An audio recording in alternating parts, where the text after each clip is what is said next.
Yes, I'm ready. All right. Welcome to another day of Dose of Did You Know? And today I am with a very unique and intriguing man, Robert Blake. How are you today? I'm good. Yourself? I am doing very good. We were talking early before we went live that we are both stuck and living our quarantine life the best way we can, right? Yeah. And you're shining, so. Yes.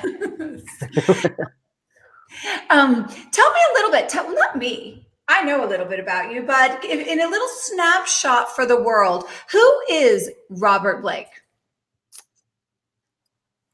Um, as far as I can remember, I was born with a question mark here in the forehead. So I always ask myself what life is all about. And when we were a kid, when I was a kid here in Montreal, there was a giant doll telling stories on TV. And every time she was saying like "Once upon a time," which is "Il était une fois" in French. What is that? Was like "Once upon a time," the French Oh, version of "Once upon a time."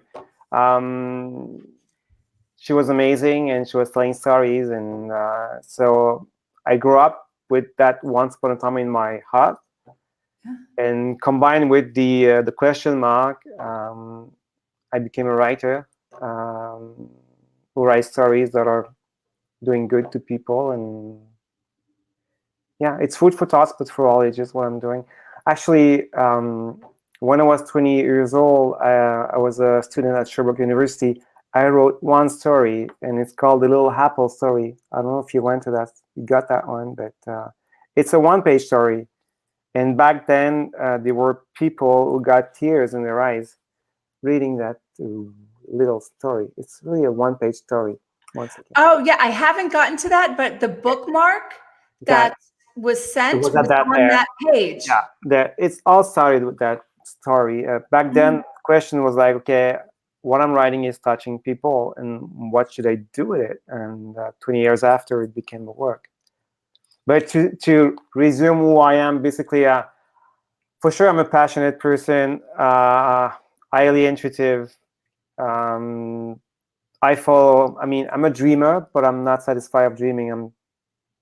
I always say to kids, don't be satisfied with dreaming. Go for it. And Yeah. then you'll walk on a path that there's unfortunately not that many people. And just to be on that path, it's a success on its own.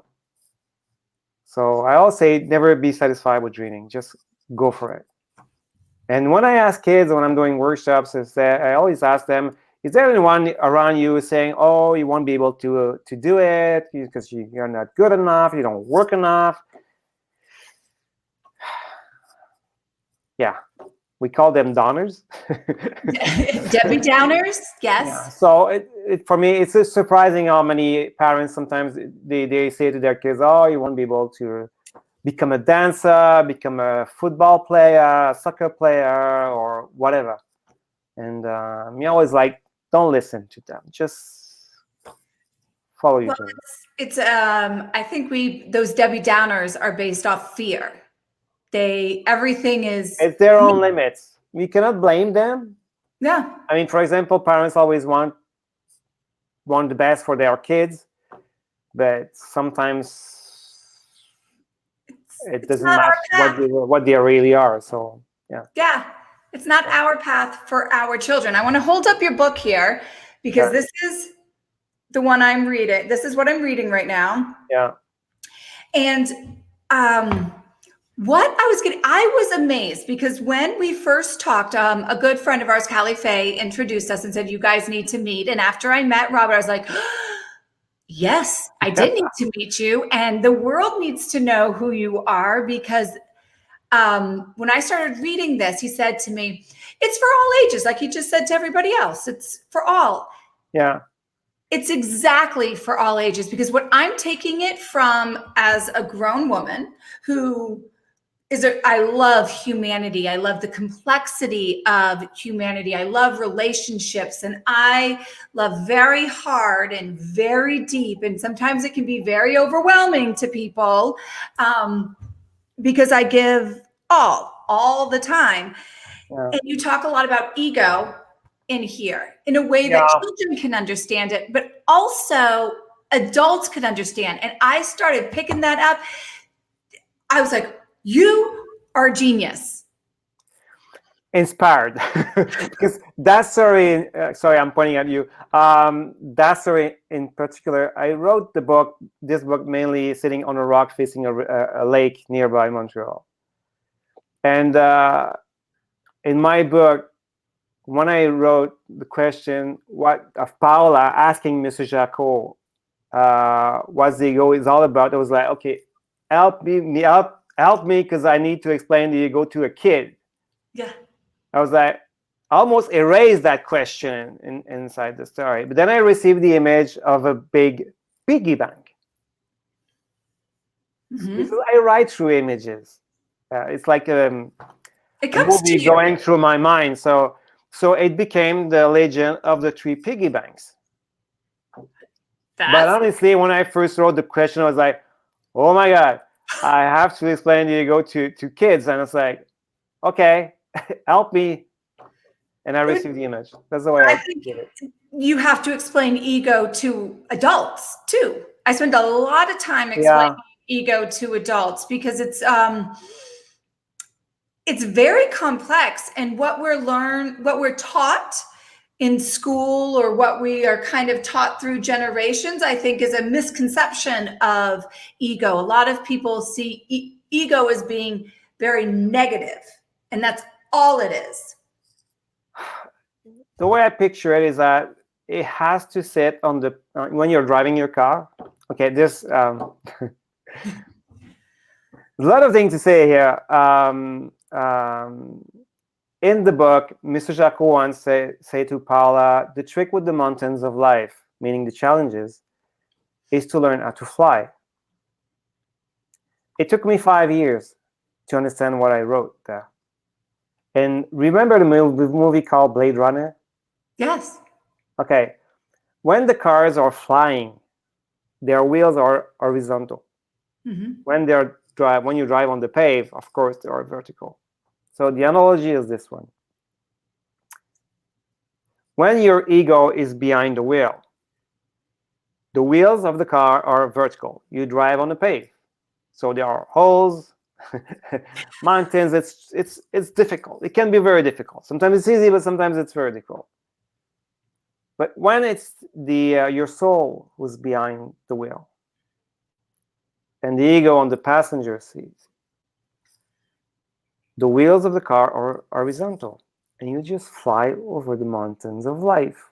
So the trick with the mountains of life is what? Let yourself guide by your soul. Yeah. Not by your ego. I believe, and it's only my belief, that the ego is useful in certain times. But it has to fight for the right cause. Yeah. For the good of all. This is where it's useful. Yes. And if you look at trees, they have their own ego. They are fighting to get to the light, to have access to the light, but they will protect others also. It depends. But so I see it as a useful when it's on the passenger seat, not the driver's seat. Yeah. For many years, I had dreams. I used to study my dreams, okay? And I had dreams where my car was stolen. I was like, what's going on? I couldn't find the definition of it. And it's like, and at one point I just asked, I have a friend who she was very spiritual and blah, blah, blah. And I told her about it. She had a big smile. I said, what? She said, about it's your soul who's, how can I put it? Your car, meaning your vehicle, is being stolen by your ego. I say, and I remember, do you know the dream before waking up in the morning? It's like just the last dream of the night. I thought, okay, now somebody's stealing my car again. What's going to happen? Seriously, in an hour, just an hour after, there was a situation like an event that my ego got involved. It was like, okay, just relax now. It's just your ego responding. So yeah, but I write through images to go back to your original question. I write through images, and about the 3 piggy bank legends, I was like, what's going on? I have to explain that, but I did. That's all. You explained it very, very well. I actually even bookmarked it here. So page 29 is where I start, where it really it's good. Page 29 Mm. of that. And when I was going through it, one of the other things I wrote down a couple. Well, I wanted to write down a ton. Okay. Sentences or paragraphs. And I was like, oh, maybe I could just read. I'll just like read the book to everybody and then they'll understand this brilliance. But that you talked about people are searching when you're talking about the ego and the spiral and the box. Yeah. Everybody, you're gonna have to read the book to know what I'm talking about in depth. I just But I people marked are it. searching for balance and yes, This. that is it. You wrote, people are searching for balance and harmony. They're looking for that balance and harmony. And when I was reading this, I was thinking, how appropriate right now, because everything is out of balance. We're kind of being forced to look and find as a universe, as a whole community here all together. And I was like, how appropriate that I'm reading this right now of that search for it. What was that about? Do you remember like what vision came to you, or what do you have more input to tell me and share with me about that part? One day I told the guy upstairs, Yep. you can The call big him guy. God, whatever. Yeah, the guy. I call him celui d'en haut, the guy upstairs. I just told him, let me be your tool. And soon after, I was sitting on the floor in my living room and I draw the box and the spiral. I said, okay, this is what life is all about. And 2 weeks after, I rent a movie with Keanu Reeves, The Little Buddha. Oh, I haven't seen that. It's an old movie. It's a bit tacky, but it's the message about, it tells the story of Buddha. And so Buddha was the son of a king living inside a castle where there were only young people, healthy people. But at one point, he felt some emptiness inside his heart. And without the accord of his father, he went outside the castle. And then he met people who were suffering, dying, being very poor. So he became an asset. It's a special religion. He had his disciples eating roots. But one day when he was hungry, there's a young lady who offered him a ball of rice. And this is where he got the illumination that the path toward lights is in the middle of the two extremes. This is what you have here. Actually, if I just move a few pages after, you have it here. Like this. Whoops, sorry. There you go. Yeah. So the path toward lights is in the middle of the two extremes. And a lady that I've met in a cafe, she said, about there's more into it. There's this. Whoops. Yep. Yes. How to follow the path of your heart, knowing the rules of the box. But here, the box is open. Mm-hmm. As a free spirit, you cannot live or survive inside a box that is closed. Yes. So when people are working too much, going burnout, is because they lost themselves inside the box. Mm-hmm. Here, it's about the material world versus the spiritual world. Right. More than often, people think they are opposite, but they're not. Mm-hmm. See, Aboriginals, for example, when the white people came to America, they were in balance with their environment.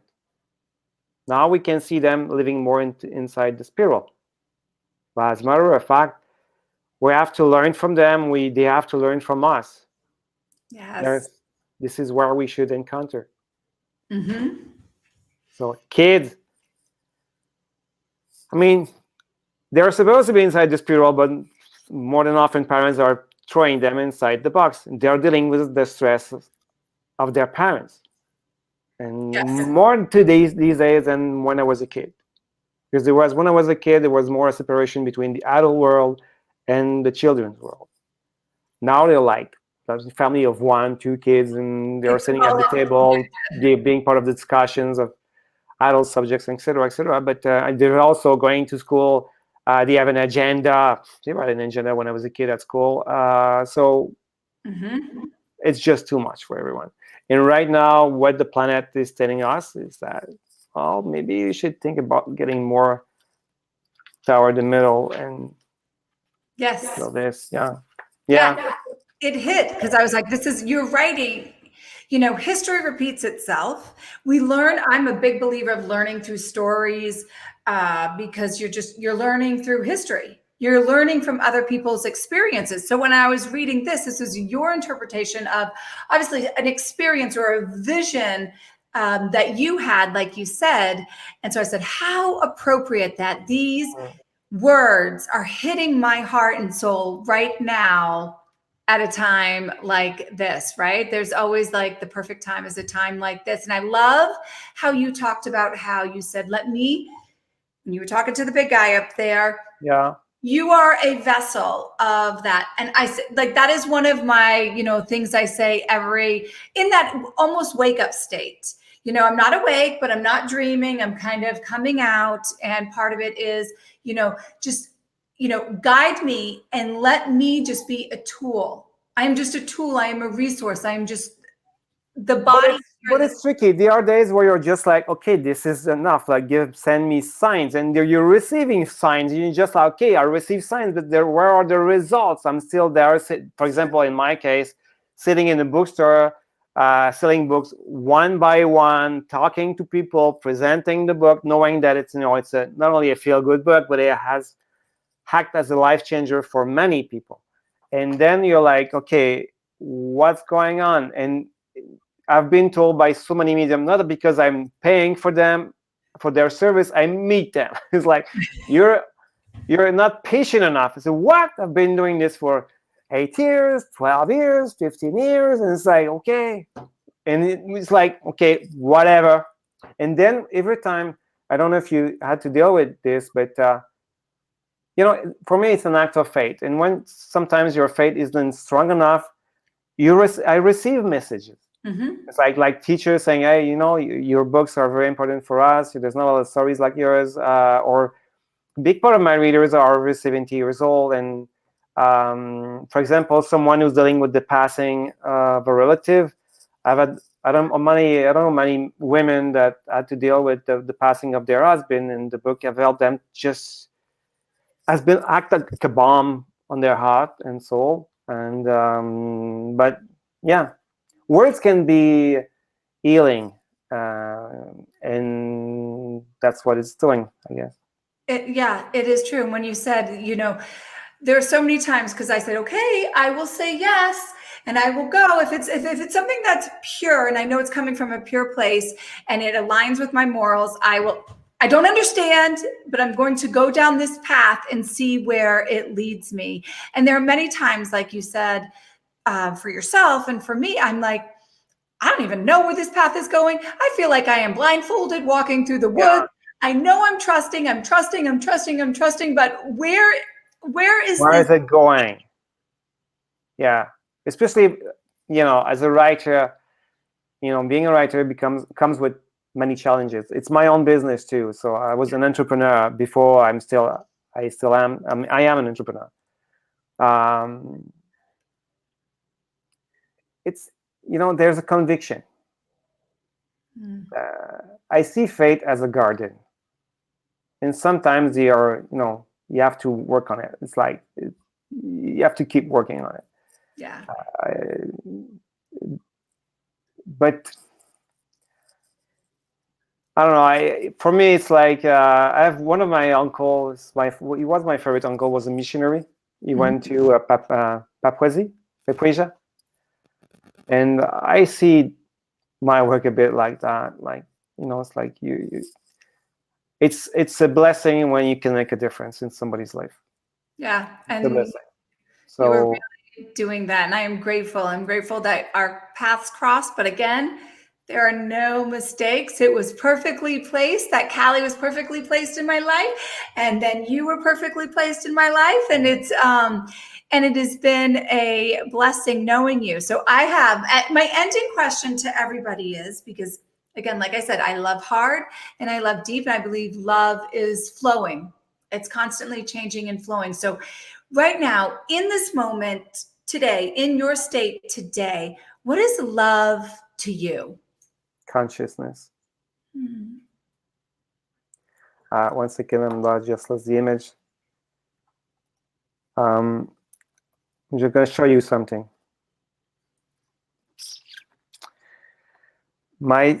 This is Samuel. It's only in French right now.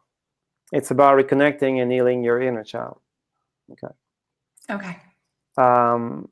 At some point, consciousness and love are synonyms. And every day of your life gives you an opportunity to work for the good cause, to work for consciousness or love. Every day, like the guy ahead of you didn't put this blinker, you're like rah, rah, rah, rah, but 30 seconds before you did the same thing. It, it's not always easy to listen, to follow our heart at all times. Right. We've been, sometimes you have to kick your ETS. But at the end of the day, when you achieve that, you go to bed and you're in line. You're aligned with the all that is. I don't know if you know alchemy, but there's the all that is, and we're all part of it. Right. And there's one book here, which is Kaya. It's about the creation of the world being told by a leprechaun and by Mr. Jaco, a wise man, the wise man in my story. And here it talks about the equilibrium between all the kingdoms: vegetables, minerals, animals, human, and the imaginary world. Fairies do exist for those who believe in them. And I think we reach a point, I hope we have reached a point where people will be conscious enough to respect all forms of life. Yeah. Starting with the ones we eat, Mm-hmm. animals and vegetables. And we're all part of the same one. Yeah. And we just forgot, and it's easy to forget. It is easy. It is easy to forget. And I love that answer. I love that question because I never know what I'm going to get. And it's so unique, and it just gives me something to think on for the rest of the day. Getting a little that is so. Thank you for sharing what love Good. means to you. And how can people find out or follow or just stay in touch with your work? What is the best way? The easiest way right now is my page on Facebook. You Perfect. got me on Instagram. I don't know what I'm going to do with it. I'll give it a try. But by the end of the summer, the plan is to get my book on the internet, probably through Amazon, although I've been questioning some issues about it. But that's the easiest way to reach people. And who knows from where it's gonna happen. Maybe one day there'll be a US publisher will be interested. I have no idea where I'll do the work through the internet. I used to be a consultant in that kind of business, so we'll see. But right now, the easiest way is it's easy to find me as Robert Blake, writer, author on Facebook. So it's quite easy to follow me. Perfect. Well, we will I'll keep my eyes out there, and of course, share with everybody. Talking about your eyes, I have to say that to people. When you meet someone like Danielle and you see the brightness of their eyes, it's because they are highly sensitive and highly conscious. So that's a little word. Oh, that was a special little treat so thank you. So thank you so much. Again, I am so honored that you came on and shared your heart and who you are with all the viewers out there. And you really did touch me. And thank you so much. Yeah, keep in touch. Yes. And like I always say, love hard and love deep and love pure. And until the next time. Yeah. Bye-bye. Bye.